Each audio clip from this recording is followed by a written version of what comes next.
All right, we're right at 7 o'clock, so I'll call tonight's city council meeting to order. And Karen, can we have a roll call, please? Councilmember Husnick. Here. Councilmember Valento. Here. Councilmember Erickson. Here. Councilmember Roberts. Here. And Mayor Bain. Here, I'd like to invite everyone to rise and join us for the Pledge of Allegiance.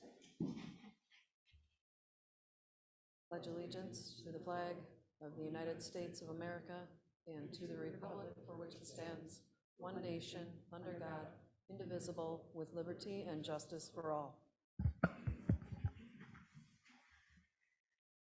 Council, we have an agenda before you this evening. I will entertain a motion to approve or any changes. Madam Mayor, I'd make a motion that we approve the agenda, recognizing that the regular agenda item 7A has been canceled and rescheduled to March 27th.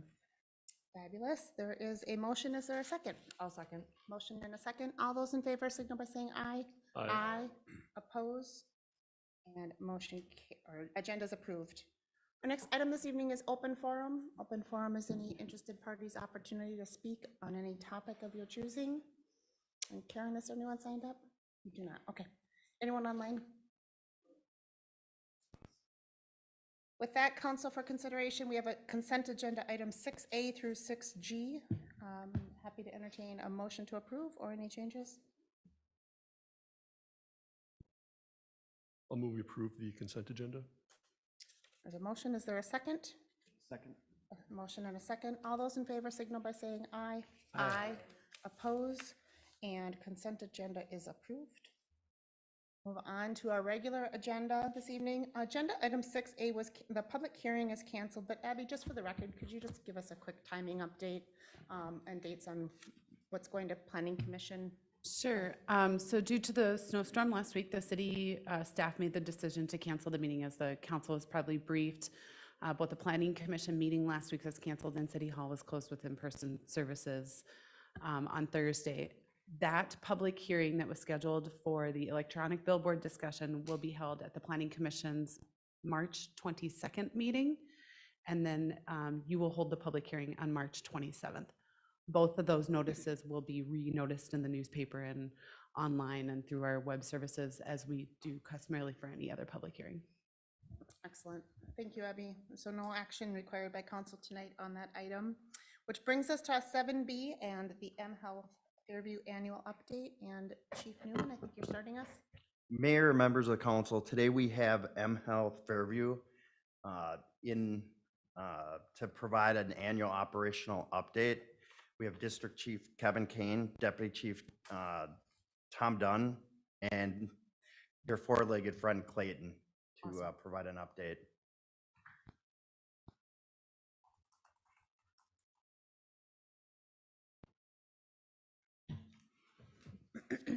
Thanks, Chief. Good evening. Good evening, Madam Mayor, council members. Thank you for giving us some time to present our 2022 EMS report. If some of you recall, we do give you some comparison of what we consider our northern region in comparison to Forest Lake specific.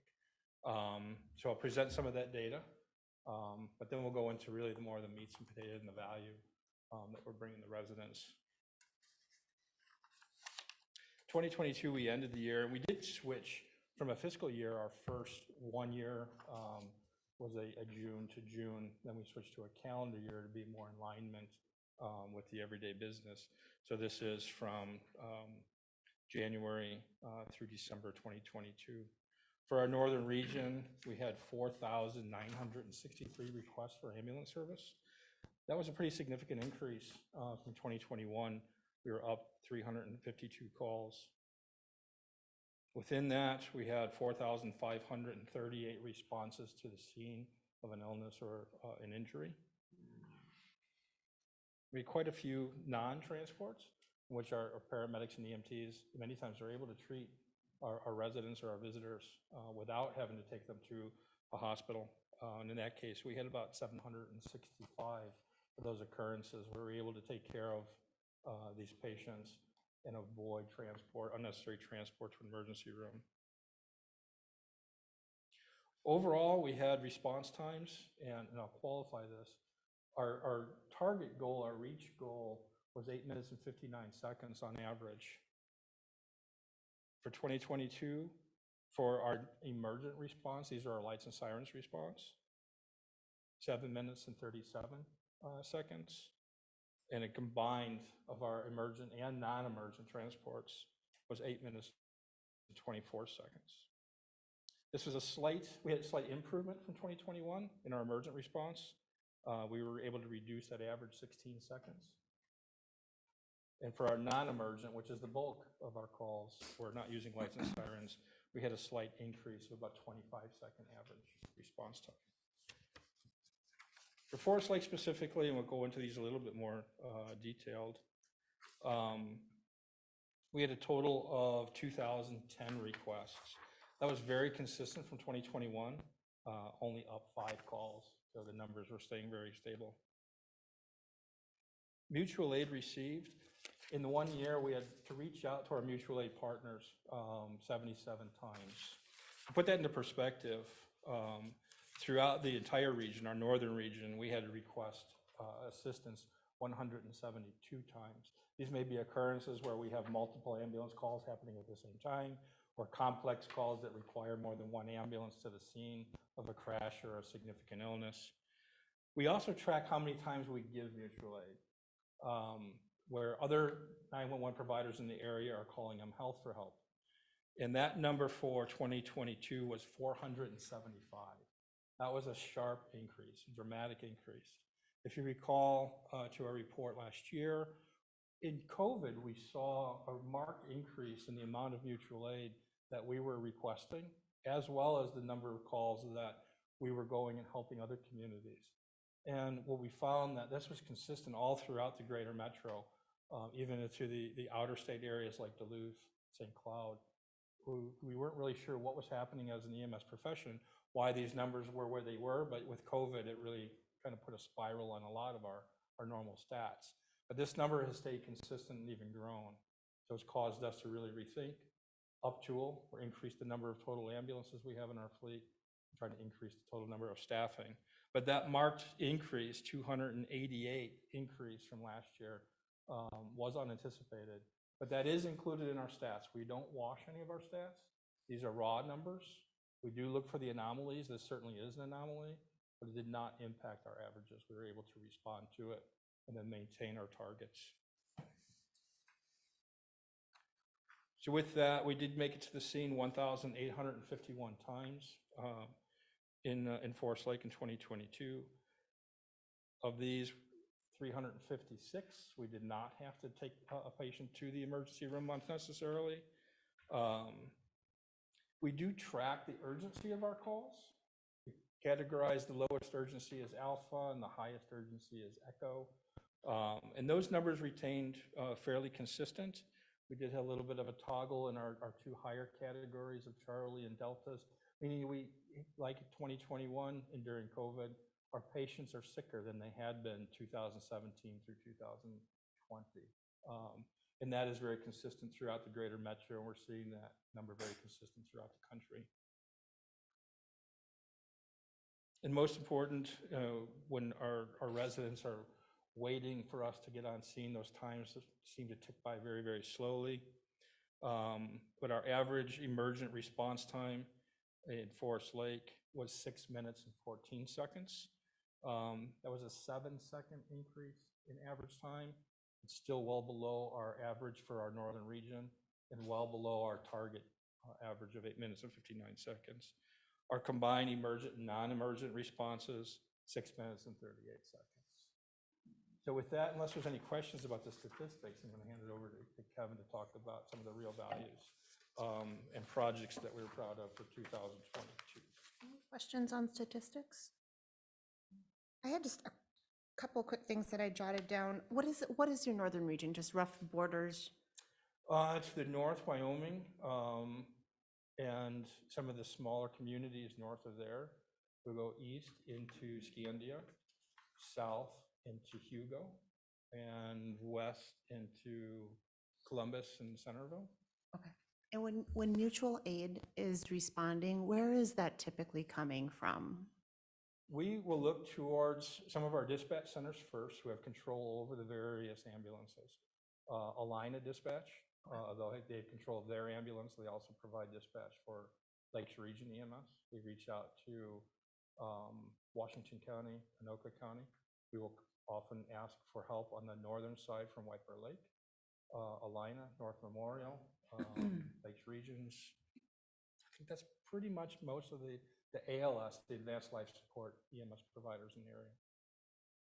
And I have one more statistics question. Do you track calls where PD beats you to scene or where you are first on scene? And I asked that question. We have PD that had received some extra EMR training, and that's always something we get asked. You know, it's a feature we think is important in the community, but do you track that, or No, maybe Madam Mayor, that's a question for Chief on? We don't track the number of times that police are on scene. I think we just have such a reliance that it's almost 1 for 1, but we don't track that number.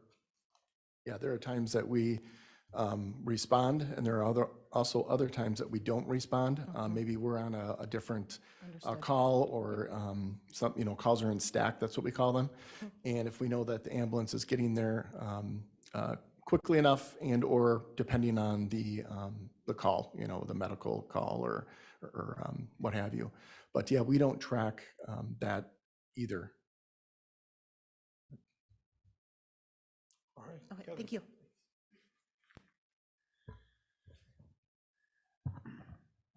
Good evening. Thank you for having us. My name is Kevin Kane, District Chief of EMS for what we call, again, our Northern Region. And I'll introduce him because otherwise all of what I say is going to kind of get forgotten about. We just see dog. Yeah, exactly. I'm getting used to that over the year, approximate year that we've had him. So this is Clayton. He is our first EMS facility dog. So we got him from Kendu Canines, who typically will breed and train service animals. And it's past his dinner time, so you're going to hear some anxious whining a little bit. Clayton. No. Good boy. So really what his role is to be kind of a therapeutic feature for our staff members, as well as the community. So he comes to work with me every day as his primary handler. Oftentimes he's up in our Forest Lake location in the office there. And as crews kind of come and go in between calls, he's there to welcome them and for them to either have some like purposeful one-on-one time or just the healthy presence of having a calming dog. He does go out into the community quite a bit. He's not patient facing, meaning he's not there to go on a 911 call and interact with patients. But he oftentimes finds himself in the situation where he's in the back of my squad and the window gets rolled down and people can say hi, that kind of thing. But as far as community events, he goes to quite a few. So we find that he's a great feature just to kind of break down some of the barriers between us and the community and people wanting to talk to us and reach out to us. So he was trained to like jump on the stretcher and remain calm on the stretcher so that kids can come up and pet him. And I say kids, but it's usually the adults that are even more excited at times. So that's what he does, and we're looking forward to this year, and this will be his first full year with us, and Awesome. and the great impact that he can make with our staff and the community. He's been a fantastic asset so far, and typically I walk in a room and it's hi Clayton, and then oh yeah, hi Kevin, how's it going? So very used to that. So I wanted to add just a little bit of commentary to what we do up here and outside of just the stats and the responding to 911 calls, which we know is extremely important, but our integration into the community and some of those community outreach type things that we did last year and that we're planning on doing next year. Keep going.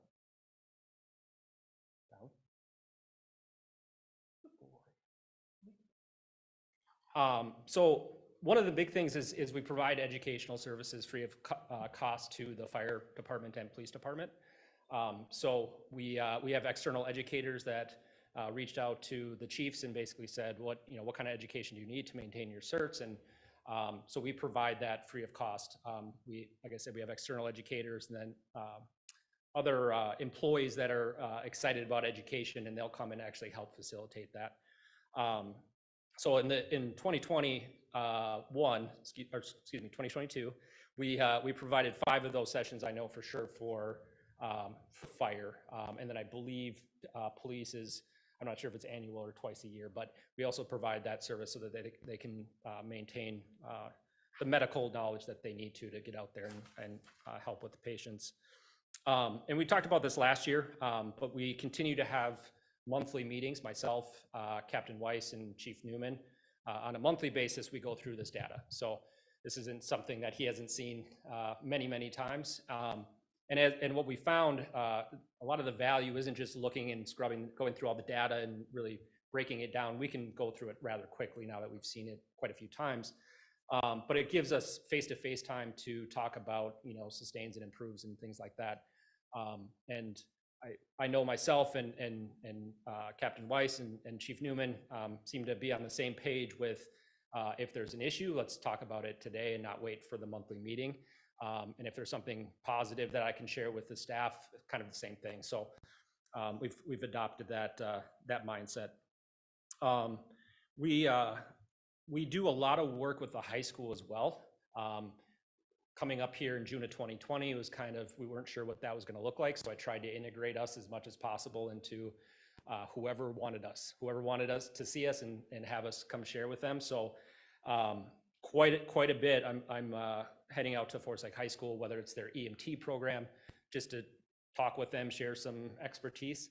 I'm also part of the healthcare advisory board on school there. So we talk about different ways of getting students interested in the healthcare fields, whether it be emergency medicine or otherwise. And then that turned into the healthcare career camp, which was great last year. And I know we've been talking about doing that again. We basically get as many different healthcare related subject matter experts in one area at one time. And we try to keep it engaging for the students. We land a helicopter and the deputies and police department get to bring in their dog or, different things that keep them engaged. So that's something that we're looking at planning for 2023 as well. So that was a really good opportunity. And we actually got some students that we're looking at applying for EMT positions. So they've got a great program up there. Safety camp is another one that we attend, and it's a great opportunity as well for us to come out and talk with some of those folks. And we kind of joke in this business that let's show the ambulance first because the kids are really interested. But as soon as the fire truck comes in, that's cooler, and then as soon as the helicopter comes in, that's cooler than all of us. So we try to stagger that. And this was the first year in July that we were able to help out and participate with the 4th of July festivities. He's not scared of fireworks. I found that out, so that was great. But we upstaffed for that. We were able to post an ambulance right by the lake there, and myself and Clayton were there too, mostly just hanging out and saying hi to people, but also being a presence where if something were to happen, somebody becomes ill or injured, it can become difficult to get in that area with how many people are there. So we introduced a bike team as well that had some medical equipment. It could quickly respond, just like you saw the police bike team there as well. So that was a great asset for that day. So these are just some of the things that I jotted down as far as 2022 and things that we've done out in the community. And we're always looking to do more. It's one of the things that we really enjoy, and our staff enjoy too. So I'm happy to answer any questions you guys have. Excellent. Thank you. Council, any further questions that we might have? I just have one. This is, you hear on the news that Sanford and mHealth merging. How do you see if that happens? Do you see any change in services, or how would that look for local ambulance? I had that same question. Sure. Yeah, Sure. great. I mean, those discussions are taking place on very high executive levels. But we're really fortunate that we have a very transparent leadership team sharing some of their thoughts or ideas or concerns. And where EMS is in alignment within the Fairview system, we're very close to the high level decision makers, so we get some of the inside scoop. What we anticipate so far is really very little to no change where EMS is meeting the community. Our EMS models are both very strong. They're both very effective. They're both community service and customer service oriented, and they're self-sustaining. And because by all those successes, there's really no reason to change them. We look at it as an integration. We have a lot of opportunities taking transports from the metro area out to some of those rural communities. These patients, maybe they're going back home or step down after some major interventions at the university. And being able to coordinate with ambulances from Fargo Moorhead, we could do it a lot more effectively. Sanford has a very, very strong education system. We put a lot of emphasis in education. We invest in a lot of full-time education staff. We spend a lot of time training our EMTs and paramedics. We put a lot of hours every year of required training and optional training. Sanford has the same philosophy. They have an internal paramedic school that we may be able to capitalize on. We have very similar philosophies when it comes to community paramedicine. We think that's going to be the future of EMS, or one of the major futures parts of EMS. So a lot of our long-term philosophies line up identically. I think the only thing that we kind of fear is, combining yellow with blue. Their primary color comes out teal, and that's a little fearful for us. We don't like teal. But in all honesty, we're really looking forward to it. We think there's a lot of opportunity. We really don't see a downside to it. Understand. Any other further questions? Well, thank you for the update tonight. It's always great to hear, and for the service to our community. Those numbers are numbers that I know that our internal team watches very carefully. We talk about them as part of, especially our joint fire board, and we're talking about who's responding to medicals and what the impact would be to our fire department if we had to take a different role. So we're very thankful for your service, and thank you for the update. It's great also to meet Clayton. Absolutely. And don't want to be between him and dinner. Thank you. Thank you.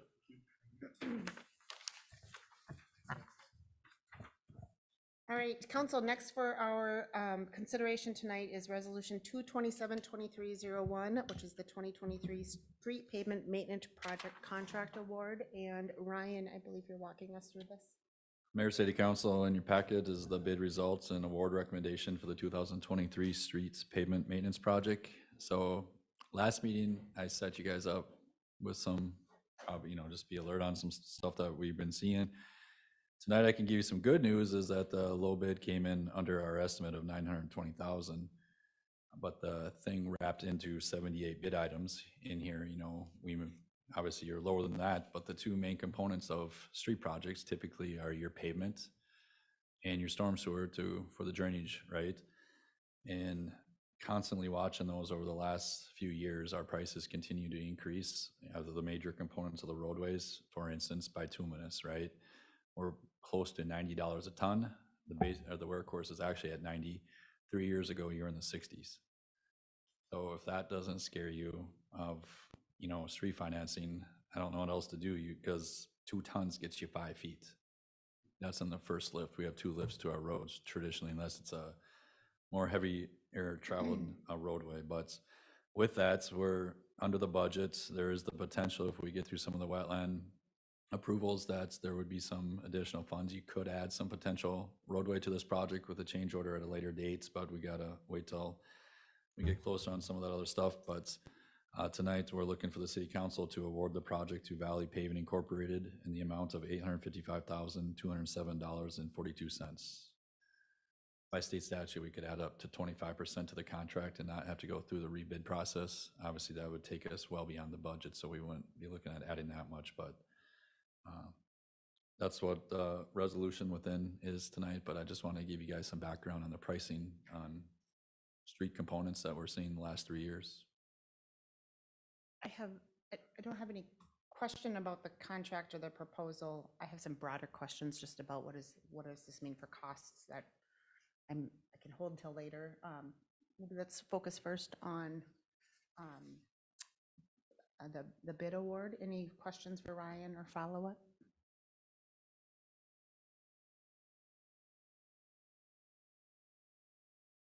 Ryan, the contractor that would be awarded, contractor we've worked with in the past? Yep. 1, 2, 3, 4, 5, 6, 7, 8, 9, well, all 9 of them have worked in the city in the last few years. So, Any other questions?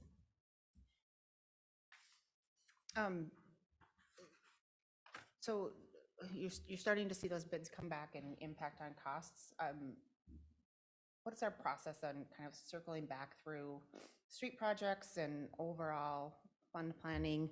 How does what you're seeing impact some of those longer term plans? so it's just part of the budget we go through annually. We'll have to update the costs, work with Kevin and Public Works and city administrator and then you guys and propose what we need to do. But I mean, funding is obviously an issue. It's getting harder and harder. Our state aid funds have decreased 3 years in a row. Other revenues are lower, right? Development fees kind of went quiet. And instead of being proactive, it's always going to be reactive unless we change stuff, whether that's us being more vocal with our representatives and trying to allocate more funds towards transportation, some of that surplus money that's out there that is just sitting there, and a lot of it's going to be difficult to obtain through very competitive grant opportunities, which is good for a consultant firm because they get paid to write these grant applications for these communities that want to pay for that. But why not just make it spread out so people can use it for the stuff that they need? I mean, you drive anywhere, everybody needs road money, right? So it's just harder to have this conversation because our funding's going down and our prices are going up so fast. You guys see it on equipment, right? Well, that's bleak. But it's absolutely true. We're trying to work as Yes. efficiently as we can with cooperative agreement projects and get some of those things completed. Can we get them to go another 10 feet up of our side road on on one of their projects, right? Because we know we got a bad crack 20 feet or stuff like that, or get the pedestrian facilities in that's, the community wants, but we couldn't afford to go do them. So we incorporated them, the other projects when we can. Other questions for Ryan, comments? Otherwise, I'm going to take it project by project and section by section and kind of the cost of that next section. Open to a motion if anyone's ready to make it, or certainly further discussion. Madam Mayor, I make a motion that we adopt resolution 02-27-23-01. Resolution awarding the contract for the 2023 street pavement maintenance project with a net total base bid amount of $855,207.42, and authorizing the mayor and the city administrator and the city clerk to sign said contract. I'll second. Motion and a second. Any further discussion? Hearing none. All those in favor signal by saying aye. Aye. Oppose? Motion carries. Our next item this evening, Resolution 227-2302, declaring surplus equipment and property, and Chief Peterson. Yeah, Mayor and City Council members, what I have for you today is a resolution declaring 3 vehicles that were used by the Forest Lake Police Department as surplus. And I just realized when I sat down that there is a typo on the memo and resolution. The 2015 Chevrolet Tahoe and the 2018 Chevrolet Tahoe are actually Ford Explorers. The VIN numbers are correct, but I must have had Chevrolet Tahoes on my mind when I was typing this up, so I apologize for that. So hopefully this can still be approved with those corrections made. To give you a little background, the first vehicle listed, VIN number 7685, was actually taken out of service in January, and that was replaced by a new vehicle. And the other 2, the 2015 Ford Taurus and the last vehicle listed, the 2018 Ford Explorer, are scheduled to be taken out of service in the next couple of months when we get the new vehicles in. And as we had mentioned last year that, we had to order those early, I believe it was in November or maybe even October. And it looks like they should be arriving in the next couple of months. So I thought I'd get these also listed on there. So that way, when the day comes where we can send them off to auction, we will have that already completed. So the staff recommendation is for the city council to declare these 3 vehicles as surplus and authorizing them to either be sold or donated according to Minnesota state statute.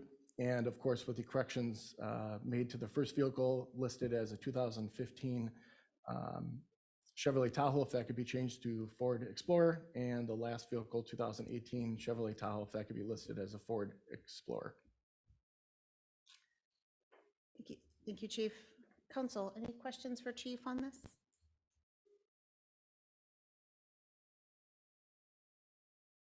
Happy to entertain a motion if anyone is ready.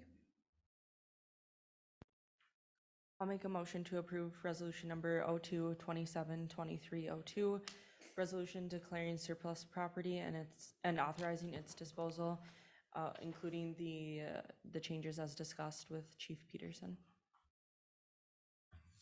Motion, is there a second? Second, motion and a second. Any further discussion?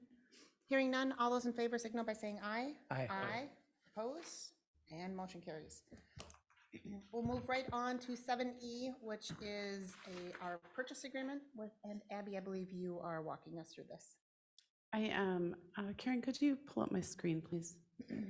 And just a little background on this, in 2008, the city entered into a 35-year lease agreement with the Forest Lake Area Athletic Association for the Athletic Association to build a hockey center, hockey arena on city-owned land off of 206th, out in the Fenway complex. So that's up on the screen for you folks. I know it's just been noted as the PID. It has an address, and I'm not sure why I didn't necessarily include that address, because it's not necessarily the improvements on the property that we're talking about. It's the underlying land that we're talking about. So the city owns the land, but all the improvements are now owned by the Forest Lake Area School District, who acquired the improvements in 2013. At that time, we transferred our lease agreement to the area school district, and we've all been living happily ever after since. However, last year, the school district came to us because they'd like to make some alterations to the hockey center property, which would affect the land itself. Some of those improvements are stormwater-based, and because they are stormwater-based and would require a maintenance agreement, landowners are required to sign maintenance agreements. We started the discussion with the school district about the just transfer of the land so that they would be the ones that would not only continue to maintain the land, but they would own the land. Prior to any sort of sale, we'd enter into a purchase agreement, which is for you this evening. As noted in the purchase agreement, the city would sell the property for $1. The other consideration for that sale is that we would enter into a parking lot maintenance agreement with the school district. That parking lot maintenance agreement is regarding the parking lot at the Fenway complex. It's currently used at least a quarter of the year, quite a bit, by the hockey center or by the folks that are using the hockey facility. We are in discussions with the school district about that right now, and we are working towards a March 15th closing. So tonight before you is the consideration of the purchase agreement between the city and the school district, and staff would recommend you move to approve the purchase agreement with the Forest Lake Area School District for the future sale of Lot 3, Block 2, DePonte 3rd Edition, with minor amendments by the city attorney as needed. Abby. Council, questions for Abby on the purchase agreement?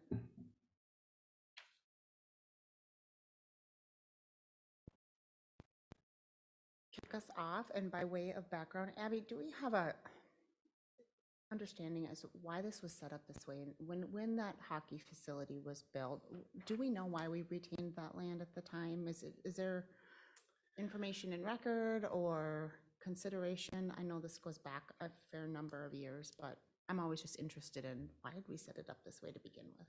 I'm not sure. I don't know if our legal counsel or Dave have any thoughts on this. Well, if I recall, the school district wasn't involved directly with it back then when it first started. Right. Aha. There was that. There is, yeah, that makes more Initially, it was sense. FLA, the Forest Lake Area Athletic Association. So the 35-year lease agreement actually has a provision that the property would default all back, the improvements would default back to the public sector after 35 years. So I think that's why it was retained. It was for the intent for it to be this facility open to the public. But Understand. And and so so that has transitioned from FLA to the school Correct. district. And, okay. yes, in 2013, that agreement was assigned from FLA to the school district, and the school district bought the hockey arena from FLA. That makes more sense. Okay. Thank you. Thank you. Other questions? Well, or when you're yeah. when you're as old as I am and have been living in this city, some of that stuff comes out. So. Well, and so actually, so just follow that a little bit further. We received that land as part of the airport transaction. right. As my assumption, right, that is how it became Yep. part of our, okay. And there isn't anything in that transaction that would prevent us from selling, that we aren't, No, thank you, Your Honor, Counsel. No, the title work is clear. We're able to sell it and be done with it. from my perspective, it feels like had that ownership structure been with the school district when the original building was built, we would have probably structured it in this way. So this just kind of, in my mind, catches up, is an opportunity to catch up with that. And also, it's nice to not have the awkwardness of who maintains the land versus the building. Let's just have that together. School district's a great partner. A transfer price of, I believe it's $1 is what's being proposed, seems to just make sense in my opinion. It's already off the tax rolls. It's never really been on the tax rolls in recent history. In my mind, it just makes sense, but I'm open to feedback. It's been off the tax rolls since about 1997. So when that transition took place in this 35-year lease then goes away, right? Other perspectives or thoughts, questions? I'm not hearing any open for a motion if anyone's ready to make one. I'll make a motion, Madam Mayor, that the city move to approve the purchase agreement with the Forest Lake Area School District for the future sale of Lot 3, Block 2, the DePonte third edition with minor amendments by the city attorney as needed. I'll second. We have a motion and a second. Any further discussion? Hearing none. All those in favor signal by saying aye. Aye. Oppose? Motion carries. Next item for council's consideration, item 7F, airport expansion, a grant agreement and bid award. And Dan, I believe you're walking us through this. Mayor, members of council, just provide a little context for this one. For fiscal year 2023, MnDOT Aeronautics awarded a grant to the Forest Lake Airport for an apron expansion project. Basically what this will do is it'll add a paved tie-down area for airplanes at the airport. In essence, the way I think about it is actually kind of doing a paved parking lot for airplanes. They currently, all the tie downs out at the airport are in grass, which can make it difficult to get planes over there in the spring when it's muddy, and it can also be difficult to get them back onto the taxiway that's there. This grant was accepted by the Forest Lake City Council back in September of 22. MnDOT changed their grant process a couple of years ago, so now they come in stages. So there's usually the first grant award, and then when you come back with your bid, you do an amendment to that original grant, and they give you the updated amount. So what's before you tonight is that second phase. So we have an amendment to the original grant that now covers the engineering and the construction of the apron expansion project. Tonight we had the updated, we have a low bid from Peterson Companies to complete the construction of the apron expansion at the airport.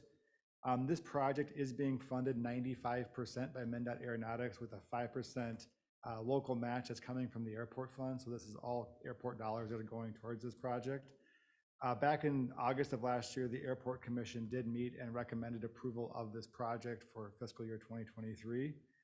Staff is recommending approval of the grant amendment and award of the low bid to Peterson Companies as recommended by the airport engineer. And with that, I'd be happy to answer any questions council may have on the project or the grant amendment.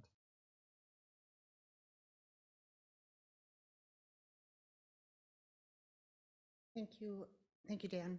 Council, questions on this project, the grant? Well, just to clarify, I mean, this had been awarded and the city agreed to it, but then there was the bid came in higher, just to repeat what you said, basically. And so then we had to kind of go back to MinDOT, see what they say about it. And they're covering that extra, which is amazing, I think. And then a 95.5 agreement, I don't know how you can do any better, so. And this has to do with, as Dan, you didn't have a picture to show on it? I do have one up I can throw up on the screen here. Just paving an area that used for tie downs and that kind of thing. And right now, we're not even plowing it. It gets so soft in there in the wintertime. And for council's awareness as well, this was actually an area when myself and the airport engineer met with MinDOT Aeronautics. We kind of talked about long-term capital planning for the airport, and this was one of the areas they recommended getting this done because it is a concern if you're a smaller stature pilot to try to get your airplane tugged over there or move it over there when you're going from a hardscape to a paved or a grass situation could be difficult. So they actually were highly supportive of us getting this area paved. What this project will do, it'll see the area in blue is what's envisioned for this expansion project. The area in orange is the ultimate build out. So the area that's in this yellowy orange will not be constructed in 23, just the area in blue. And it'll give you approximate parking for approximately 6 planes. I think that configuration may change slightly based on when it's constructed, but this is an idea of where the paved area will be added to the airport. Thanks, Dan, that explains it.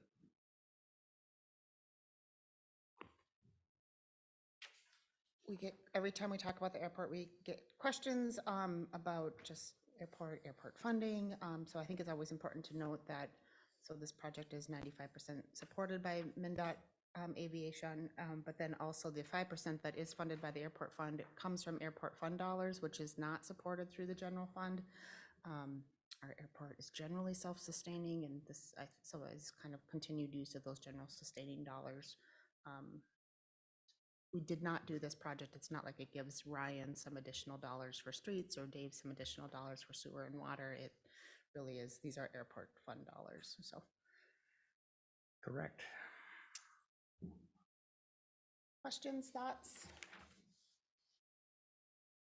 Rick? I think it's great to have the state support to continue to, improve our local facilities, and we ought to take advantage of that. That money that from the state of MinDOT Aeronautics, their money comes from whenever we buy avgas. So there's, we're paying close to $6 a gallon for gas, and that there's a tax that goes into that fund. The only other time that the general public pays for that fund is through gate fees. If you going on an airline or someplace, there's a fee that you pay on your ticket that goes into the gate fee that's called. That goes into that fund also. But and in Forest Lake, just so everybody knows, we don't get federal funding like Anoka or Lake Elmo or the rest of them. So anyway, just to clarify that. Any other questions or thoughts? Open to a motion if anyone's ready. Madam Mayor, I make a motion that we agreed to the airport apron construction project and award the bid to Peterson Companies to the amount of $213,562.16. There's a motion. Is there a second? Clarification, I also need a motion just amending the grant as well, approving the Sorry, grant amendment as well. You want that in a separate motion? I think it can just be in one motion. And then we accept the amendment to the grant from MinDOT Aeronautics. Excellent. There is a motion. Is there a second? Second? Motion and a second. Any further discussion? Hearing none. All those in favor signal by saying aye. Aye. Aye. Oppose, and motion carries. Our next item this evening and last item on our regular agenda is 7G, which is the Water Treatment Plant 3 Softener Refurbishment Project Approval. And Dave, I think you're walking us through this. Good evening, Mayor, Mayor and Council. We have some softeners on our water treatment plants that need to be refurbished. You kind of can read through my memo. These softeners were missed as part of the rehab projects. We did rehabs to water plants 1, 3, and 2 over the past 2.5 years, and these softeners were not included in the project.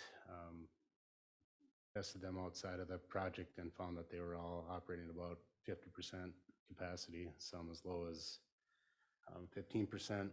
What that means is that just like at your house, you're using more water and you're regenerating more times and you're using way more salt. So, but in perspective, in a summer peak, in the peak summertime, we go through 25 tons of salt in a week, softening water. So 50% of that, it starts adding up quite quickly if you can reduce that back down. I wouldn't say your savings in salt is going to pay for the refurbishment, but it's going to cut down a lot of your expenses the other direction. So we ranked all three of our plants. Water plant 3 and water plant 1 have 3 softener tanks in them, and water plant 2 has 4. So on the CIP, if you look at the CIP, water plant 4 next year is a lot higher price, or it's relatively higher than this year and in 25, just because it's going to have to do one more softener at that point. So we spec'd it out and bid it out. The tricky part is, it's kind of like when we did our water meters, it's kind of proprietary, and they're Tonka filters, or they're Tonka softeners. So they use a proprietary gravel, a proprietary sand, and the under nozzles. You can go with other competitors to put in what seemingly the same, but then you void your warranty for the vessels themselves. So I don't really want to get into voiding that warranty on a pressure tank. So we originally estimated, I guess, in the summer at $125,000 for refurbishment, and it came in at 124, just a little over $124,000, 124,499. So it's gone up a ways since about 6% since June. So we'll have to recalculate that for 24 and 25 in the CIP as well, because we can assume the other one's going to go up as well. The only other thing is that we need to have these down in the off-peak season, because once these are down, we can't make water out of that plant. Talking with the vendor, they should be able to have product and take the old media out and install the new at the end of March, early April. So we'd be back online mid-April, which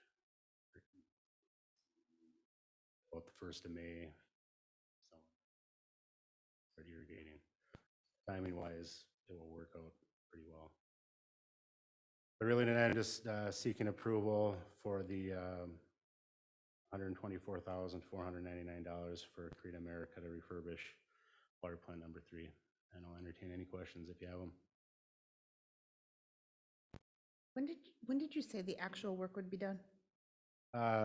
End of March, beginning of April. That soon, okay. Yep. Materials are not, there's not a staging that's expected There's to be a a problem. staging, but it's like 8 week out. So if approved tonight, they would be here by then. So process number 1 is they have to vacuum out all the old media, so which takes 2-3 days, and then they put it all back in. Should be back online in about a week. Enough margin for contingency if Yep. it's a project we don't want to do in the summer. Yep. So my deadline for them was April 15th, and I know that it's actually probably May 15th, May 1st. So I gave myself a month on there. So even if we do run into a hiccup, we have more than enough time in between there. Are road restrictions an issue at all? Yeah. There shouldn't be. They'll be on trucks, semi trucks, so we can make them come in multiple loads to stay under. They'll most be on 65 or 35 or 61, and just be that one block. The water plant will be. Because this year, I think they're going to be on pretty early. Yeah. It's going to hurt everybody, but. Well, maybe off by the time they actually come. And looking at what's going on with the roads right now. Oof, God. Don't rub it in, Sam. It's not going to be a pretty spring. It's not. Councilmember Roberts. So, not knowing the process of this, is there a period of time where some residents will not have soft water? Nope. So they're just water plant 1 and water plant 2 will run, and that water plant 3 will just be isolated off and shut off. So we just really all we're losing is production. So we're down that plant that we can't make. If we're running all three, we're making, say, 3 million gallons an hour or a day, versus now we can only make 2 million gallons a day. But on non-peak, you're hovering right around 1 million gallons a day needed. So you still have double of what you actually need. Other questions or considerations?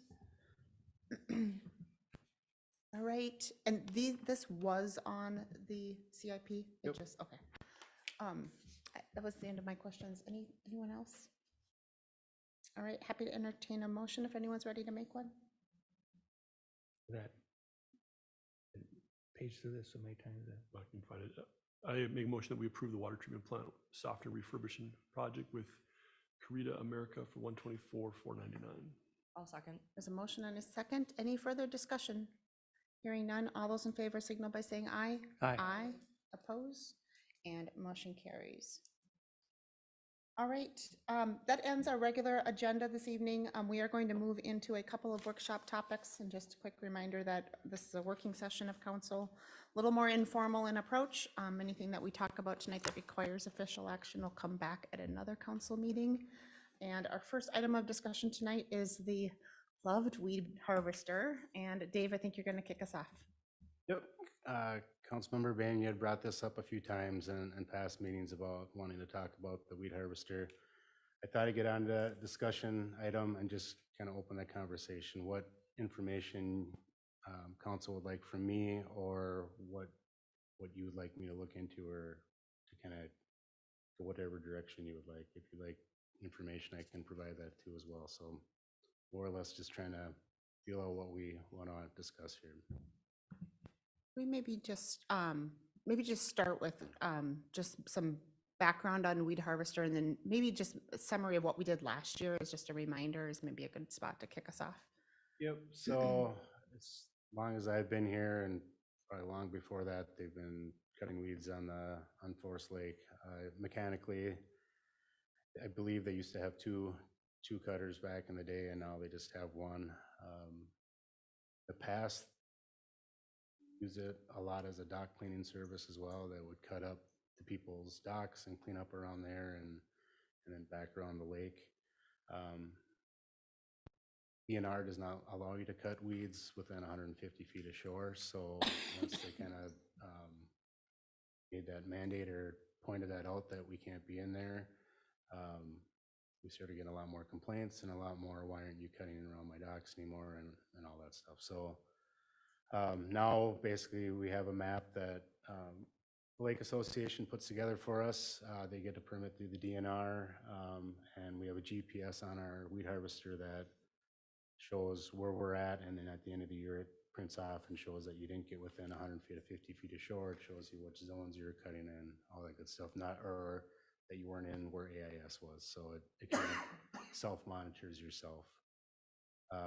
As far as the staff, we usually start around the middle of June. It all depends on the warmth weather, the water temperature as well, if the weeds are growing or not. Last year we started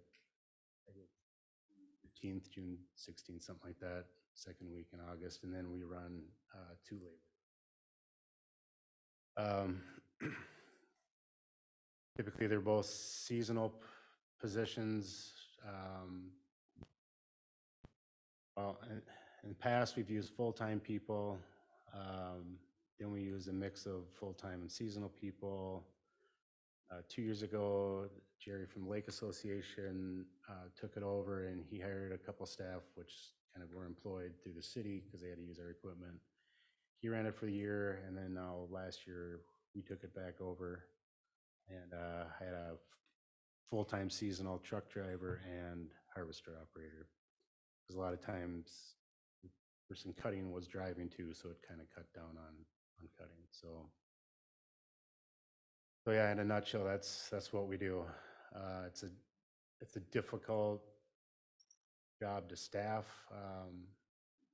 Both of the people that worked last year will not be back this year, not because they don't like it, just because they find a different job, and it's just not a lot of hours, so you work for a few months and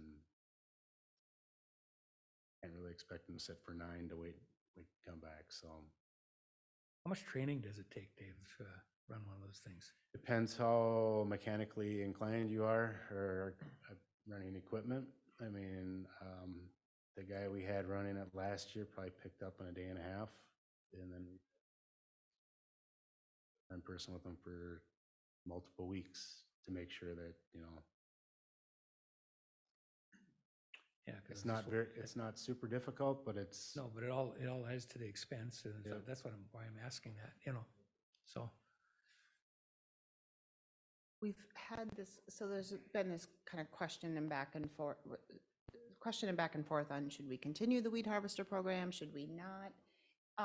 Is there a current consent and maybe also important for this conversation is, are we in our second year of a partnership with the Lake Association and the Watershed District? Am I getting those years right? It'll be year 2, so we're actually in the middle of, Jerry, myself, and Garrett from the Watershed are working on this year's agreement. So we did a 1-year agreement just to see how it went. Okay. And then you'll be seeing that relatively soon. And is this part of that contract? Yep, it's part of lake quality. The part that's in there is that Comfort Lake, Forest Lake will not contribute to it because it's in their bylaws that they will not put money towards mechanical cutting of weeds. That's how it's really kind of stated in the agreement that we may be doing weed harvesting, but none of the dollars from the watershed are going toward that. So it's basically that those dollars spent are split between the Lake Association and. Is there, maybe if this conversations are preliminary, does there seem to be consensus on a recommendation for weed harvesting for this year, or? It really hasn't come up. I mean, I'm sure Jerry would love to see it continue on. I'm sure the watershed would love to see it not happen, and we're the tiebreaker once again. Right. I just wanted to bring this to our agenda just to get some start some council education, and then just get some council feedback on the program. It's really one where, from my perspective, over the years, we've been on both sides. We've heard people that are very frustrated with the weed harvester, and every time it goes by and people have weeds washed up to their shore, they don't appreciate it. And then also we heard feedback where folks feel like we should be doing more weed harvesting. And so if there was council opinions on the matter, I think now is a great time to bring that to Dave, and Jerry's in the audience as well, just to hear it, knowing that we're kind of going into this agreement. So Leif, go ahead. I'm just curious, how much weeds do we take out each year? So last year, cutting for the whole summer, we took out 1,884 yards of weeds. So to put in perspective, at the compost site, we took 4,248 yards of leaves. How many trucks is that, like?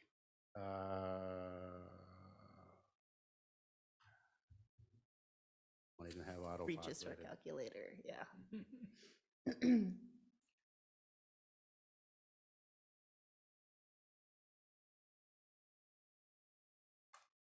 Dave's doing that math. I'll say that one of the questions that's been on the table, because I don't believe there's been a year where we haven't done it, right? Where we've benched the weed harvester for a year. We've never taken a year off to see what happens. And that's been a question on the table is, if you look at the path that the weed harvesters actually covers, it's just a small fraction of the lake. And there's kind of been this question out here of,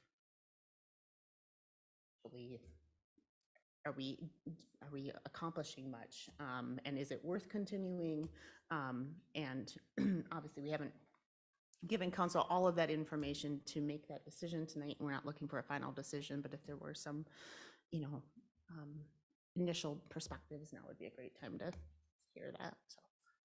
So it came out to approximately 157 truckloads of weeds. Has that tandem been truckloads. fairly consistent over the last handful of years? I would say over the past 2 seasons, that's pretty close. Before that, Jerry had the idea 2 years ago is that you should have, a driver and an operator, and that greatly increased all out. We're taking more out these last 2 seasons than we had Yep. previously. So, and yeah, in comparison to the compost, we hauled 354 loads. Put in perspective, we're hauling a lot of material. For that, the not doing it a year or that discussion, I know Lake Minnetonka, they did a massive study and up with a master plan, and I started reading page 1 of the 428 pages of it, and then decided just to skip to the section about weed harvesting. But I can send that along the council, that snippet. They went a year without cutting, and basically after that, they decided to do mechanical cutting in the channels and like the boat landings, and then whatever an area that they needed to get rid of weeds quickly area. That's broad, that could be broad. Yeah, but I think for like navigation purposes, or something like a bog blew in or something for Minnetonka that where it became impossible, or underneath a bridge or something, I think where they couldn't just put herbicide down and give it 4 weeks to die. They needed to get rid of it quick. So, but I can send you that study for you to take a look at. And then they have a spreadsheet here too of the pros and cons of weed harvesting versus herbicide. Are we harvesting on all 3 lakes and the bay? Yeah, so it's broken into zones. I can send you that. I can send you a whole big package of weed harvesting stuff. Won't be 428 pages, but it's it'll show all 3 lakes, and then they have, I think it's broken up into 10 or 20 different zones that are like little rectangles or things around the lake. And then I can send you our spreadsheet, and then it tells you what day we did it, what zone we're in, and how many loads we took out of that zone. So you can kind of see where we were cutting the most, where the heavier weeds were. Because some zones we didn't even cut in because there weren't, and we were there multiple times throughout the summer. So how are we deciding where to go cut? Is it based on like the public saying, hey, can you come clean this out, or? Some from like Jerry at the Lake Association will let us know. Sometimes there's people on boats as we're out cutting, and a lot of it's from the operator because he's up another 10 feet in the air, so he can see pretty well of where he's at. A lot of it's people helping you out, and just you're going around the lake and you'll go through one and there's nothing to cut, so you.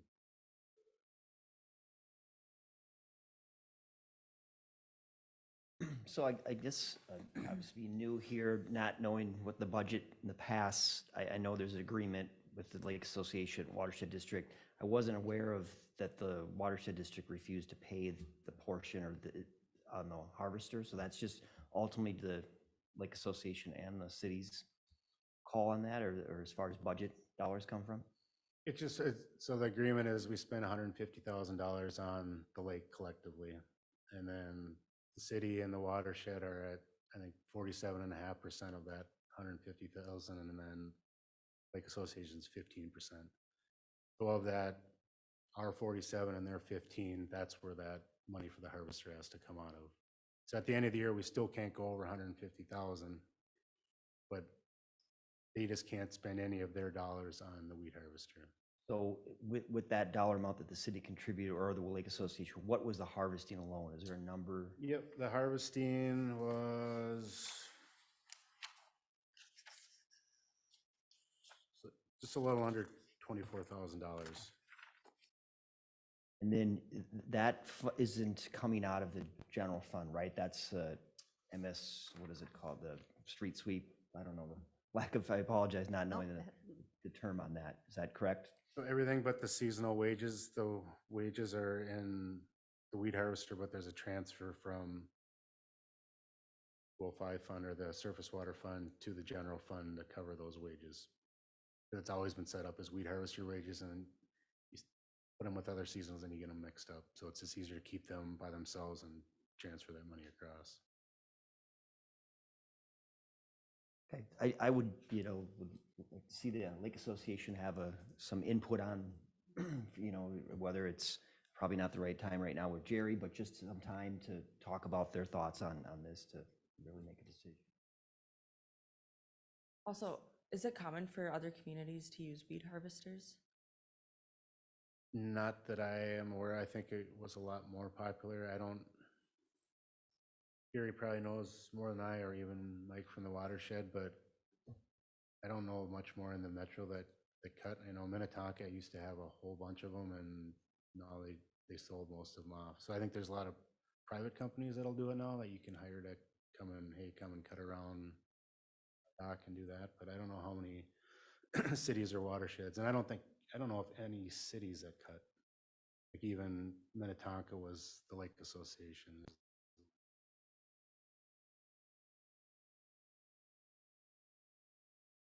Any other questions or feedback for Does Dave? Minneapolis still cut?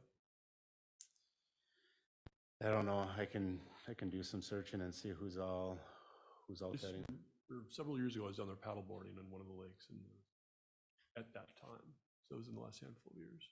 I think the biggest problem is with the AIS now, your milfoils and everything else that's coming in. If you start cutting around in that, and then you start spreading it around the lake. That'd be nice, yeah. But even with our maps, I think Jerry double checks and triple checks to make sure those zones are where there's no AIS spotted, because the last thing you want to do is get into a patch of AIS and then drive that weed harvester around the whole lake with cuttings on there. I think that's why some people have trended away from that, because you spreads it pretty quickly. Is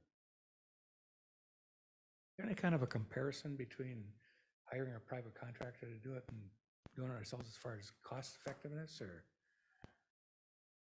I'm putting on you a spot there, Dave, Yeah, but I mean, that's why I had this discussion, and it's something I can look into too and see what I would think we'd get. I mean, it'd be a lot of money, considering we own our own harvester and our own trucks, and all we're really paying for is wages and fuel. So unless you could try to sell the harvester and then use that as paying for the contractor, but I think then you're just going backwards on it. I think you either decide that you're gonna cut and we continue to cut with what we have, or you. I was just wondering if you had any insight into it at all, you know?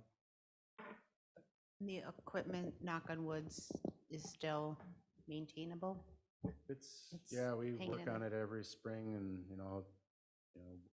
put new cycles on and work on bears and stuff like that. So, I mean, at some point, there's gonna be a massive bill on, with all new conveyors on and all new cutting heads and all that. That'll come at some point, but right now it runs, so it's a diesel, so it kind of just always wants to keep running, so.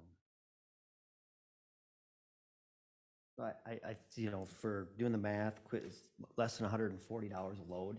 That seems like a pretty good value, I guess, if the lake residents and the association like that, because I know there is that, some people get upset that comes by, and whether perception's reality and they get a bunch of weeds after it is out in front, that's, I guess, to be, anyone's got an Who opinion knows? on that. Okay. But I just think that the feedback from the residents and the lake association would be huge on this. I agree. Also,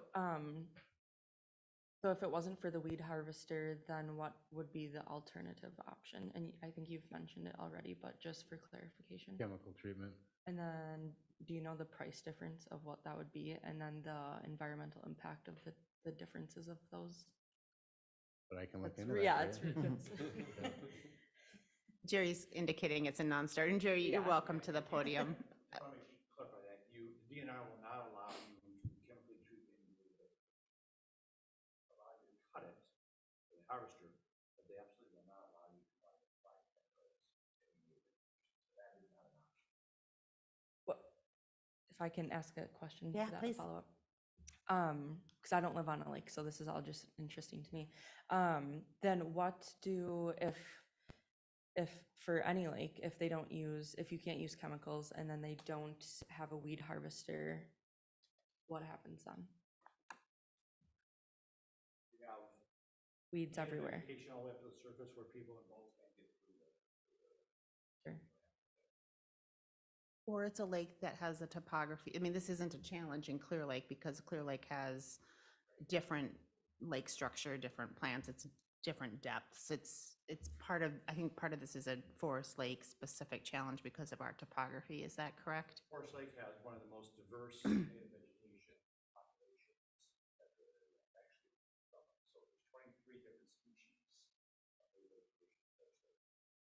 because of that, most lakes have 3, 4, 5. We have so much of different species that it's Forest Lake is unique relative to native vegetation. And the water clarity has improved over the last few years. The amount of native vegetation has significantly increased and goes farther and farther up to the surface because of the water clarity. Because we're cleaning the water up. Watershed districts helping clean the water up. It's a catch-22. You know, you improve water quality and then you fight this next battle.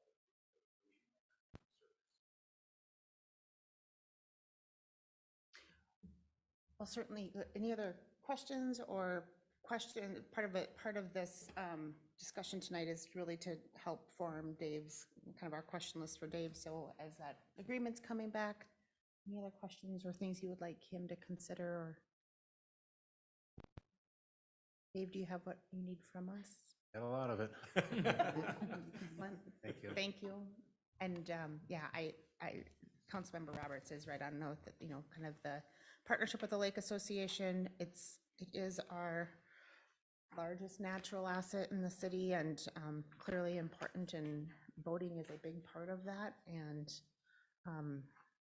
just whatever, you know, we need to strike the right balance. So any other points of feedback? All right. We can, we'll transition then to state or County Highway 33 Everton Avenue street lighting discussion. And Ryan? Mayor, City Council, bringing you back after we talked about in May, just some estimates that we got, some from contractors, and then actually going through preliminary design. So just quickly, within the memo, has some information on the first and second page. Third page is basically just a figure diagram of our typical standard decorative streetlights. And then the next page is just showing you guys the street lighting that would occur on the proposed trail side. And then the second figure adds future lights if you did it on both sides of the road. So just to recap, back in May 2022, we came forward with an estimate that would have been about $250,000 for 16 street lights plus $20,000 for the Cobra crossings at the mid-block pedestrian crossings, so about $275,000. Upon preliminary design, the light spacing needed to be reduced in several areas to locate lights at the intersections and major driveways instead of just going on a 300-foot spacing like the contractor gave us. But then we also had to work very closely with the transmission lines that are very strict on their arcing distances, so we had to reduce height limits and go through a number of exercises and submittals, XYZ coordinate reviews, to be underneath and have enough separation from the overhead power lines, because those aren't just your typical power lines, those are major transmission lines. So big exercise with that. When it's all said and done, to have something that has uniformity lighting through the corridor on the trail side, we would need 22 lights. The diagram showed 24 because of the two Cobra crossings too. So we're approximately at $405,000 in lighting. The Cobra crossings, we would get some share back from the county on those because those are going to be needed for the mid-block pedestrian crossing. But the other cost would be 100% the city. So with that, just some ballpark numbers where the county's at on their estimates. We're looking approximately at $575,000 in local share with the project. That includes construction, wetland, right-of-way, and some of their soft costs. And when you put it all together, we're approximately at 1.28 million right now on the estimate. We budgeted 1.3. So this is in $23 too, right? So might have some pricing go up. So now is a decision if the city council wants to continue moving forward with the intensity of the lighting that we have laid out, going through these exercises. There's been some other ones that have had more, but we've had some with less. But this has the uniformity of the lighting through the corridor on the trail side, with the assumption that some of the other businesses or apartment buildings are radiating some light into the area to typical subdivision work. You know, we put one at the corners and sometimes the mid blocks at the end of a cul-de-sac, stuff like that. Obviously Broadway, you have more intensity lighting than you would here because we have lighting on both sides of Broadway.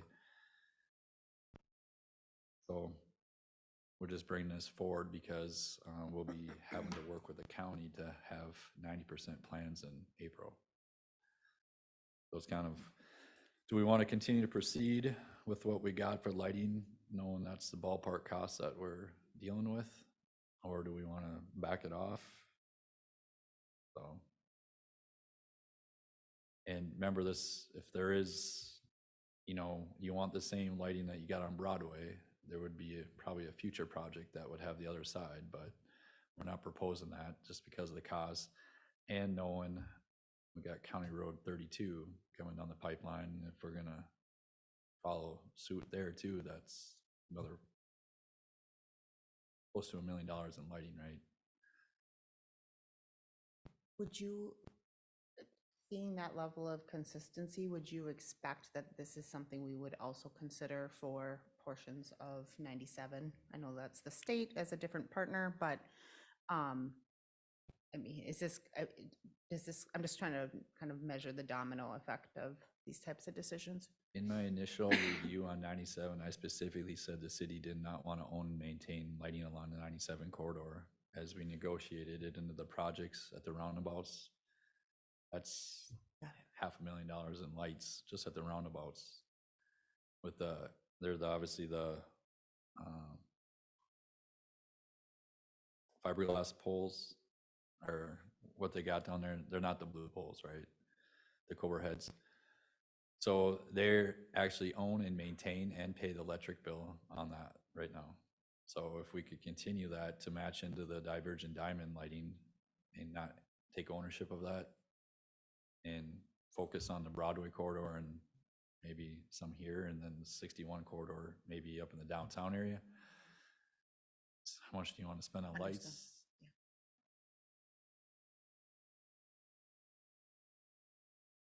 That's, Talking about trail lighting, and if we don't go with the blue lights, what, does that trail get lit for nighttime use then, or what are we, what's the alternative to spending $500,000? So we got, they're approximately 28 feet. 6 of them though had to be restricted at a maximum height of 15 foot because of the overhead power lines. So. No, what I'm saying is if we didn't move forward with these blue lights like you're describing, this is lighting a trail. Well, it's gonna light the road too. So let's just turn to in our packet on my agenda item that I submitted, turn to the first figure. See how it's clouded around each light pole? That's what it would light. It would light out into the road too, and the trail. If the city does not move forward with any lighting, the county is only going to have the 2 installed at the mid-block crossing. Is that what you might have been asking? Yeah, yeah. so the county's plan without us doing a supplement, I think you're asking, is the option no lighting, or is the option less decorative lighting? Is there a is the county proposing any lighting? No. No. There's street lights, but not trail lights, except for at that intersection. Am I following you? No. There's not even street lights. So there's 22 street lights being proposed. Yeah. 28 of them, sorry, 22 of them are gonna be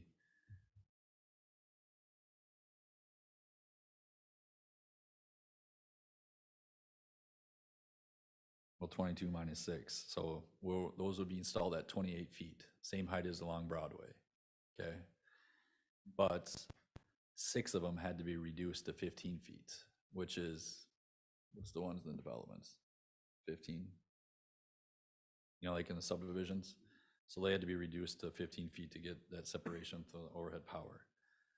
So they'd be put on the trail side, down the side of the road. They're gonna light the road and the trail. And currently, how many lights are along Everton? There's not many. one at 19th and one up at the intersection of Broadway. Because I drive that Everton kind of often because I pick my coworker up when we go to work. And so when I come home, when it's dark out, that road is dark. So if I personally like the idea of having at least a few lights, especially if there's a trail there. I've seen people walk, and especially along this southern portion, it's pitch black there.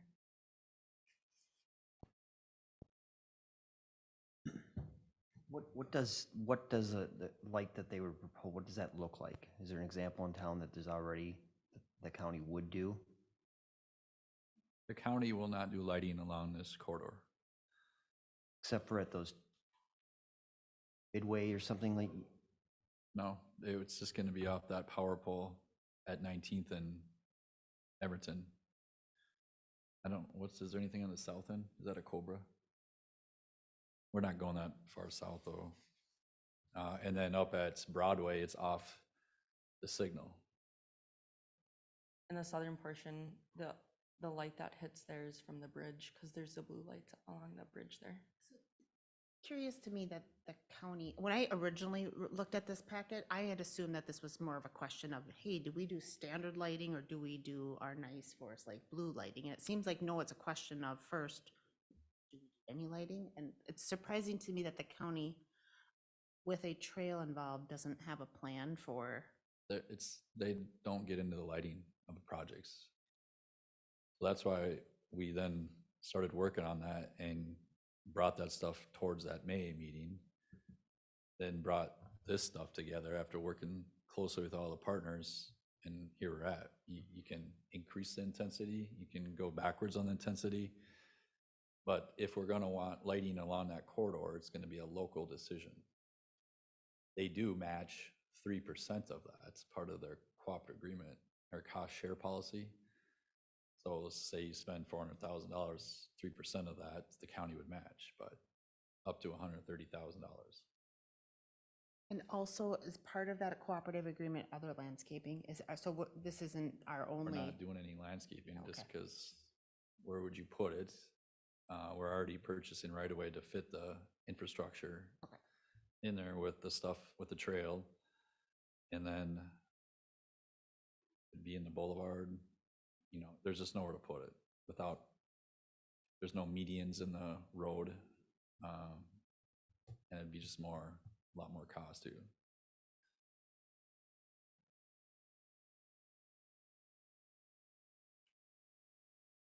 I can't imagine doing it without any lighting.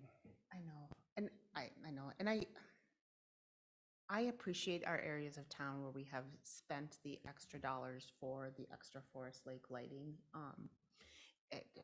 I know every project, this is a consideration, and every time we do it, I'm always glad we've done it. And yes, the alternative of not doing it or doing more simple lighting is, there's probably some cost savings, but those cost savings just always get eaten up because these are just large projects. And so if we've got banner projects, in my opinion, I'd rather brand them to be Forest Lake.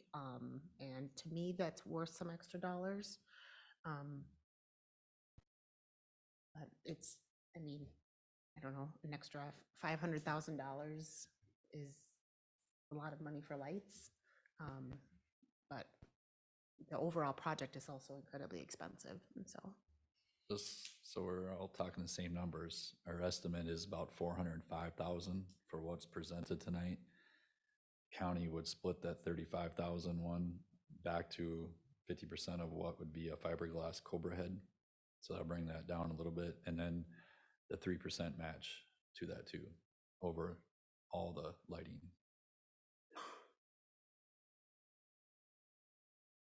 Other Well, perspectives? I guess it's just a budget consideration more than anything, and so where does that dollar come from, you know, so. This is coming from our construction state aid dollars. Which are the same dollars that are going to get tapped for many, many other projects, which is part of what makes this a tough decision. So our construction state aid went to Goodview roundabout. That was about 3 years worth of our state aid funds, right? Our state aid funds are easily now tied up until 29. maybe 30 with the other two cooperative agreement projects coming, because we'll have local shares, both Highway 97 and County Road 32. So that means we won't be able to touch any of our state aid roads with construction dollars, unless there's other funding sources. This is stuff, I mean, we've talked about this, so. But 1.3 million is a year and a half of funds. Anticipated 32 now is gonna be higher, just how construction costs have been. We'll have to rework some of those numbers.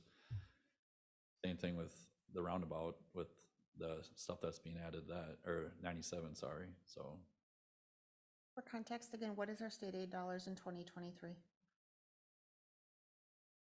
One sheet I don't have on me right now, but it went down from last year. I keep a running tab of, so our state aid funds come in maintenance and construction, and we've tallied that for the last 10 years. I send you guys every Give an year. estimate of what that is a year? Because I think that number's 1.2, important.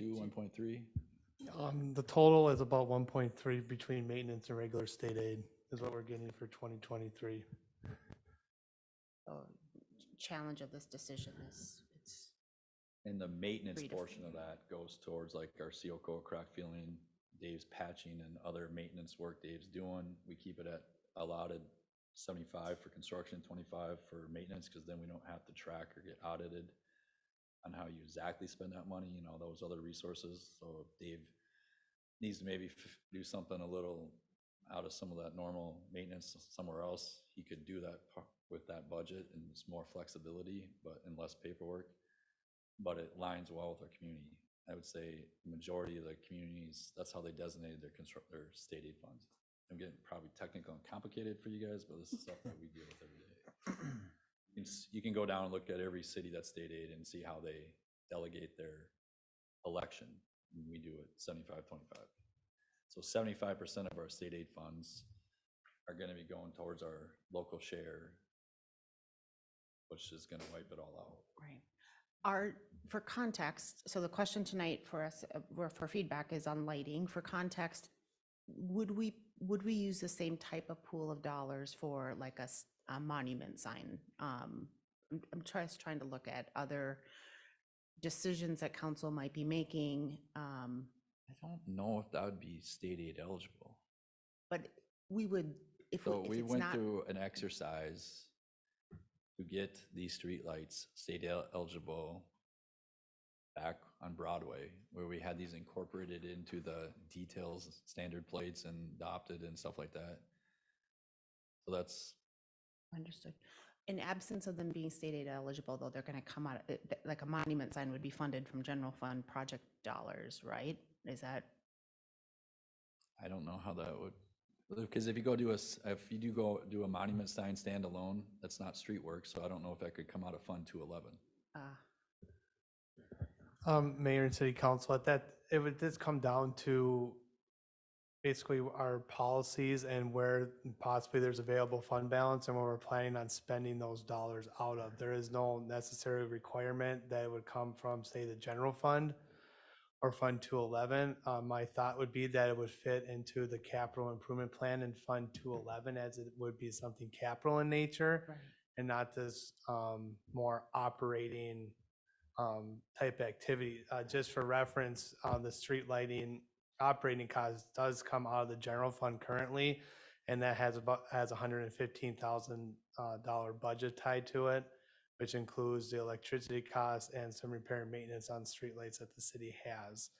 So that is currently funded by tax dollars. Understood. I'm just trying to kind of paint the picture of some of the decisions to come down the road. And go ahead, Leif. Well, just, what are we looking at for ongoing expense with this number of new lights? Yeah. Well, the LED lights would probably be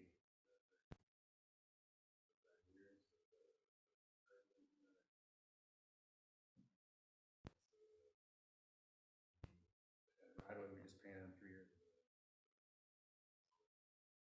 does that cost again? I'd have to break it down per pole.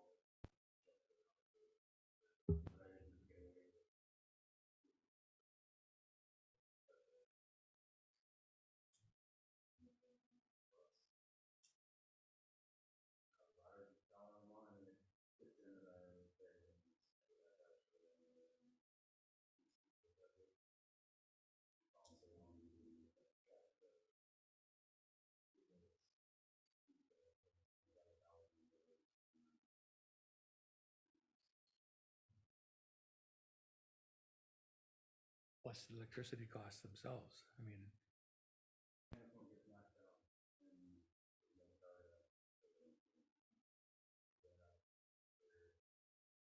What's,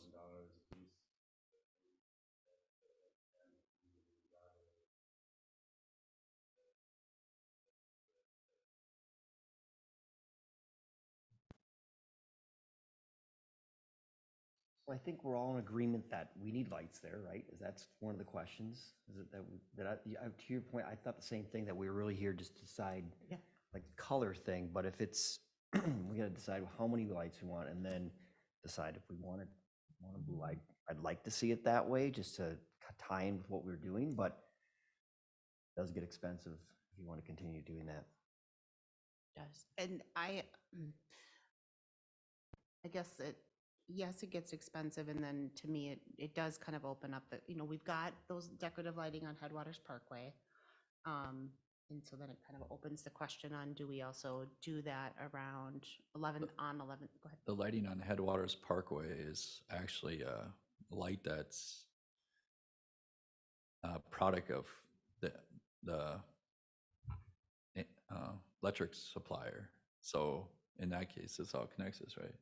Or Conexus is lights. And you guys pay a fee per light per month, but they do the maintenance.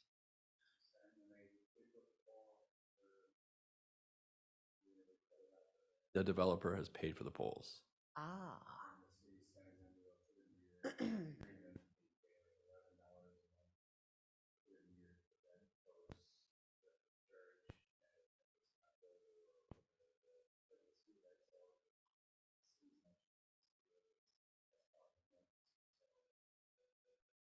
So Except for the blue poles. blue poles are owned and maintained by you guys. Okay. All the other ones But we are maintained and owned by Excel or Conexus. But we did do the blue poles on Headwaters, which was kind of my point on, if we kind of start to get down this question of, do we do this down every major thoroughfare for the city? And this one project, it might be easy to say, sure, but yes, let's do it. But that does have downstream impact to what we were going to do on 11th Avenue and just kind of what that consistency is. And that makes this a tougher decision.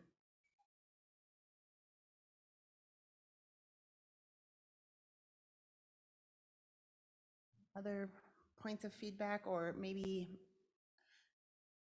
would it be helpful to see what total cost would look like without decorative lighting if we were just to use a kind of a more standard lighting on a particular project? Ryan, is that an option?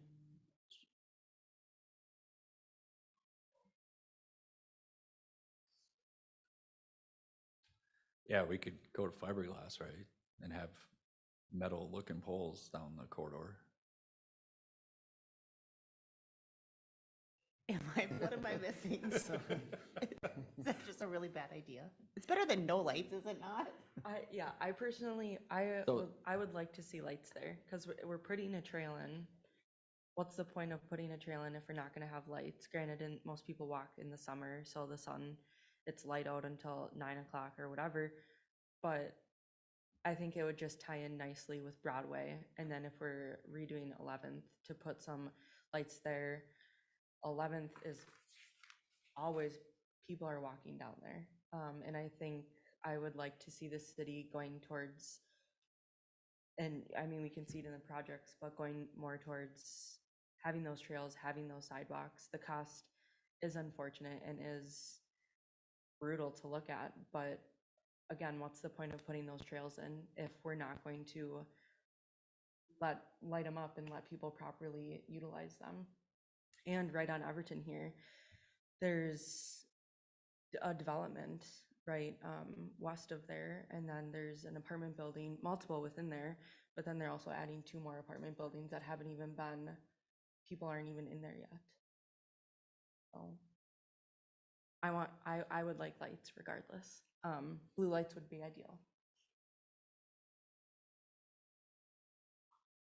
We just have to explain it to the taxpayers. Yeah. That's what it amounts to. I think we'd all like to see lights there. I'm not arguing that, but. Is there an option to do kind of a hybrid where at some of the intersections, they are the nicer lights and more of the open areas not, to offset that cost a little bit? Or maybe it just wouldn't look right, I don't. You guys got blue poles on Broadway and you got blue poles on 11th or County Stated Highway 32 at the bridge area, right? I think if you have different types of poles through there, end of the day, just why'd you do it? Right? If we don't want to spend the cost that I just outlined, I think you would want to reduce the number of poles you have along the corridor, and it's not going to be the lighting that you're not going to even right now have the lighting you got at Broadway, right? Because we don't have it lit on both sides. So your candle foot is going to be here, and then it's going to be dark for a little bit, but then you're going to see the next light, right? I mean, that's how it is on all your other roads. I mean, out here, you don't To me, have. that sounds like an option. It really does. It sounds like it's something that's workable, some kind of a compromise, but. If you're gonna do lighting, I don't know why you would have some blue here, some blue there, and then now this here and that there, and the more different poles you guys want. I mean, this isn't stuff that's just gonna be flipped on purchasing, right? These are probably year out on ordering these kind of poles. And if we have a bunch of different sizes or styles, that's all different orders, right? So we want to kind of, right now we got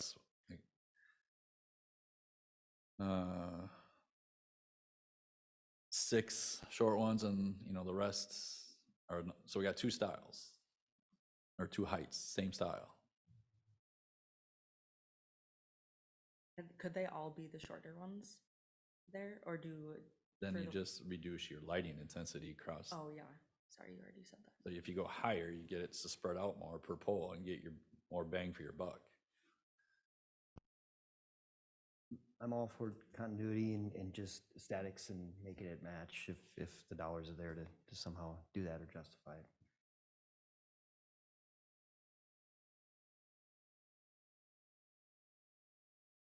Decked out this lighting project costs us and pull in, just give us a picture of what that looks like for also to include 11th Avenue. We can't even begin to think about 11th Avenue until we come up with a concept, because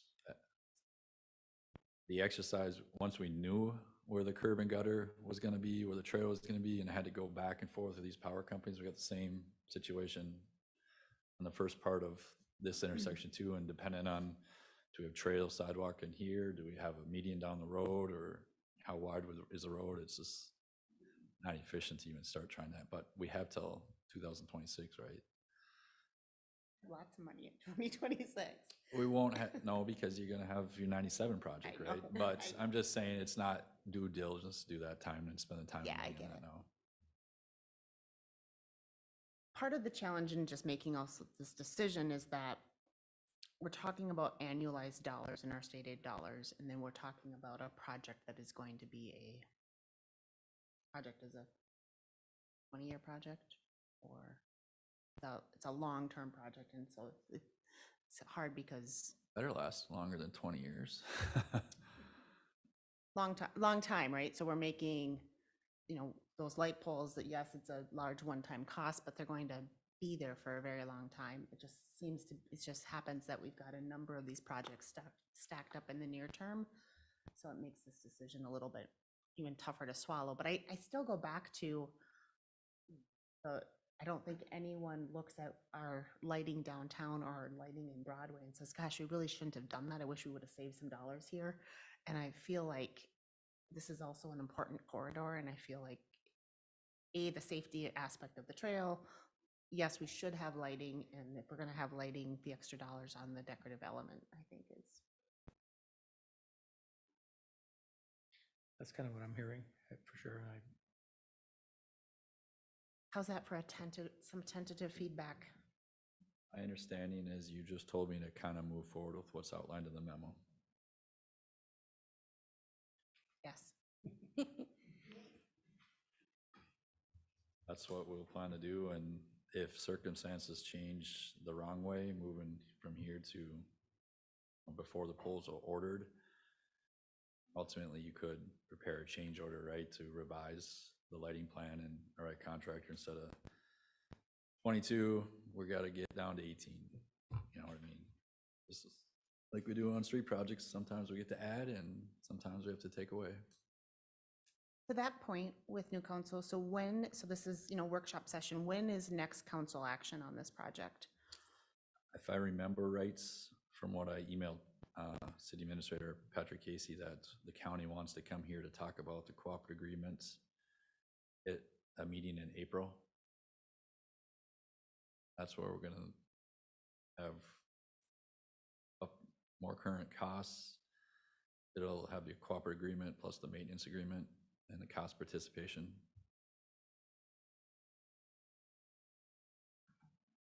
Any other points of feedback for Ryan on this? Let's move ahead with staff updates, and we'll start with Karen.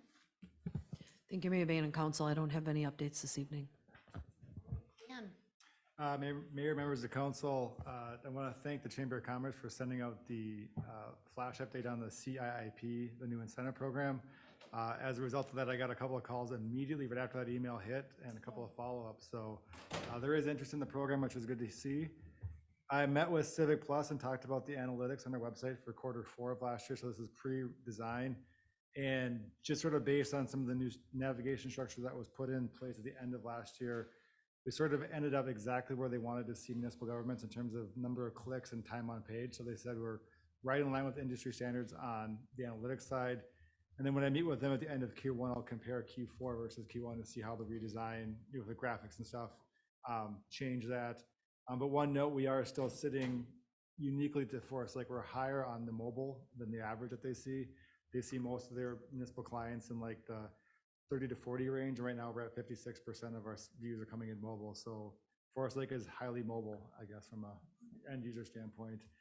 Also met with Bruce, and he kicked off the boat launch and shoreline study work. So he's now going off and starting to work on that.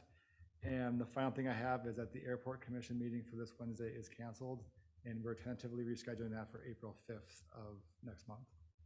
That's all I have. Thank you, Dan. Abby. Interviews for the community development assistant position were held last week. Had some strong candidates. We'll be moving forward with continuing on in that process. I'll keep you posted, but I hope at your next meeting, March 13th, we'll have a candidate for your final confirmation.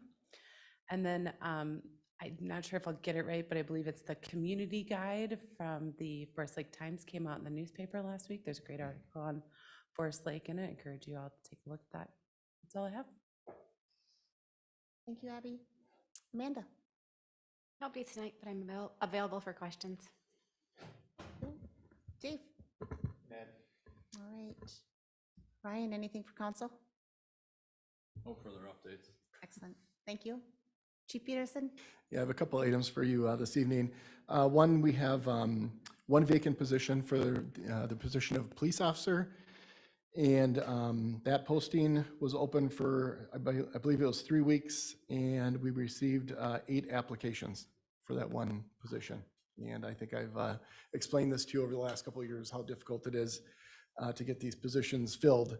Right now, there are 149 positions open in Minnesota for police officer, and some of those are actually multiple positions at certain cities and counties in the state. Of those 8 applications, we are going to be conducting interviews this Wednesday, and we'll see where we go from there. And then lastly, what we have going on right now behind the scenes is Julie Griffin, our community engagement coordinator. She's already scheduling a lot of community events. And as you know, we work closely with a lot of other nonprofits in regards to getting our police officers out there and being seen and answering questions. Things like Coffee with a Cop, Safety Camp, Night to Night, and we'll be out at Every Arts in the Park, just to name a few, but those are getting scheduled right now. And that's all I have for you, unless you have questions for me. Just a quick question, maybe an update on the unfortunate situation on the lake where that lady was struck by the snowmobile. Anything there? Yeah, that occurred at the snowmobile races. I have very little information in regards to what happened. I'm not sure if you have any further information, but yeah, I did update you by email in regards to that. There was unfortunately an accident out there. Snowmobile lost control and struck one of the individuals that was watching the event, and we assisted.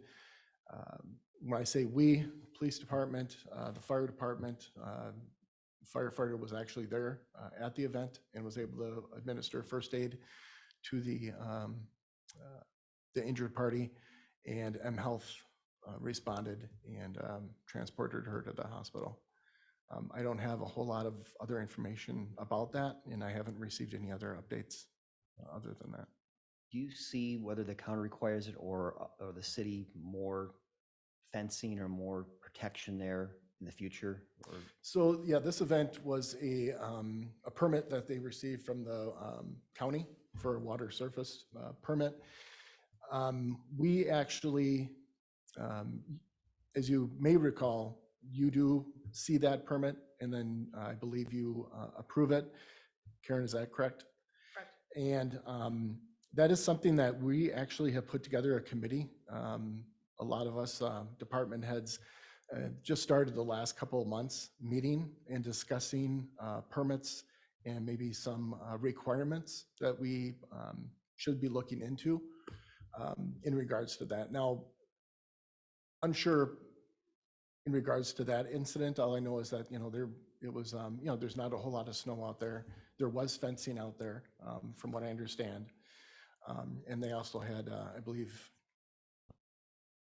EMS or something. Somebody was out there. But we're looking into it a little bit further. And with this unfortunate event, it's things like this that, get us together, start looking at it, and figuring out if there's anything else that we can do as staff and as a city. Thank you, Chief. Newman, No updates unless you have questions for me. any questions? All right, Kevin. No updates from finance unless you have questions. All right, Councilmember Roberts. Not really much of an update, just a couple of questions if I could. Dave, any timing on when the berm removal downtown would take place after the large snow event? Depending on what we get tomorrow night into Wednesday.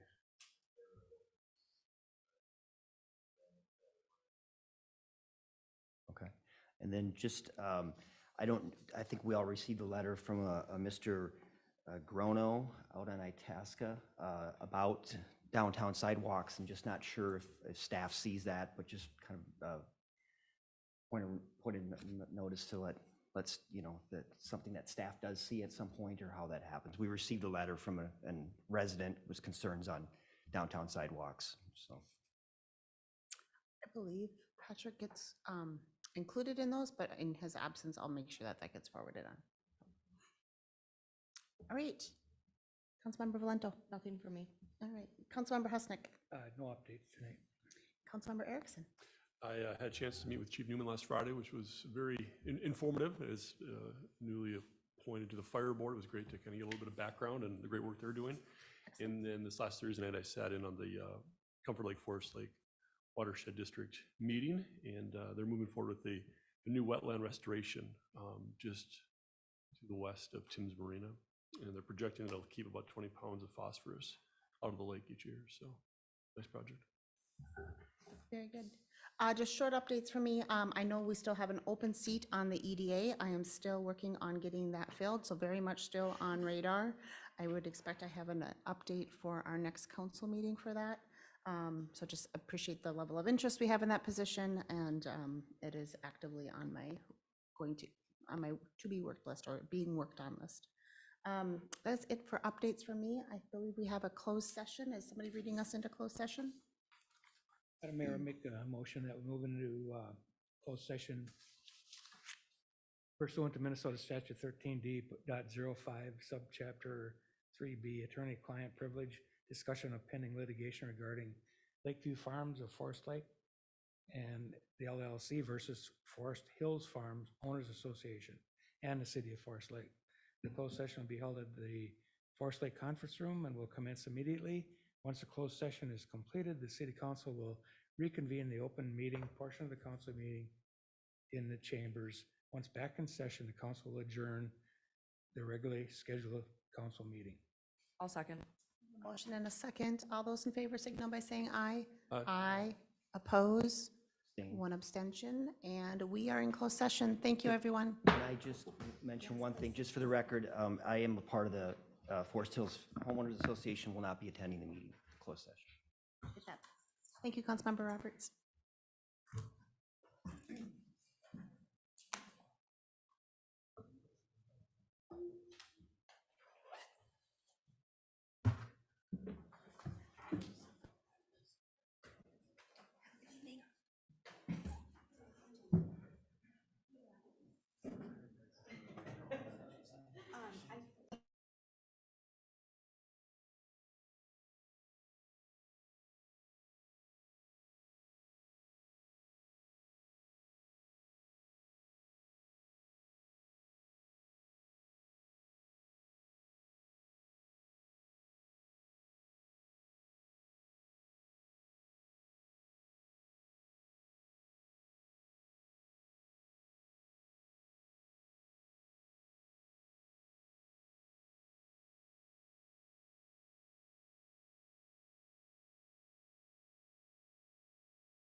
All right, we are back in open session. I would move to adjourn. Is there a second? I'll second.